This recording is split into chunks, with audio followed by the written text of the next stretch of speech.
If you're an e-commerce merchant using an iframe or a redirect for payment processing, this message is for you. The PCI Security Standards Council has made some important updates to the SAQ-A that impact how you comply with the standard.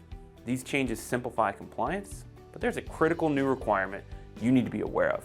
Let's break it down so you know exactly what to do. Let's talk about what's changing within PCI. Requirements 643, 1161, and 1231 have been removed from the SAQ-A template. That means you are no longer required to manage payment page scripts for PCI version 4.0.1.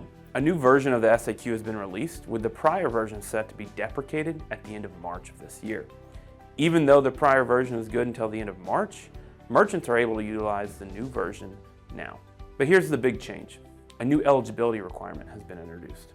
To qualify for the self-assessment questionnaire A, merchants must confirm that their e-commerce site is not susceptible to scripted attacks that could compromise their payment page. Now, who does this impact? If you use an iframe from a payment provider, this new requirement applies to you directly. But if you use a redirect, it doesn't apply to you because organizations utilizing a payment page redirect don't technically have a payment page. So how do you confirm that your site is not susceptible to script attacks? You have two general options.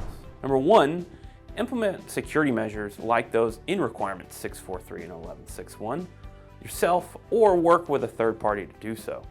Number two, obtain written confirmation from your PCI compliant service provider or payment processor that their embedded payment solution protects your site from script attacks. One thing to note, when confirming with your service provider, make sure they provide an updated attestation of compliance, or AOC. It's crucial to talk to your payment provider and understand their security measures to ensure your compliance. To make sure you stay compliant, here's what you need to do. Check your payment setup. Do you use an iframe or a full redirect?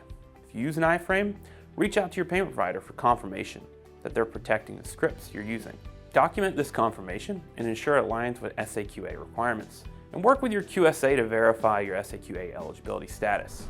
PCI compliance can be complex, but these changes actually simplify things for many e-commerce merchants. The key takeaway: if you use an iframe, make sure your provider's security measures meet the new eligibility requirement. If you have questions, reach out to us at Shellman. We have a very large team of expert QSAs, and we were actually part of the e-commerce guidance task force to help drive the changes to the SAQ-A. Thanks for watching. Stay secure.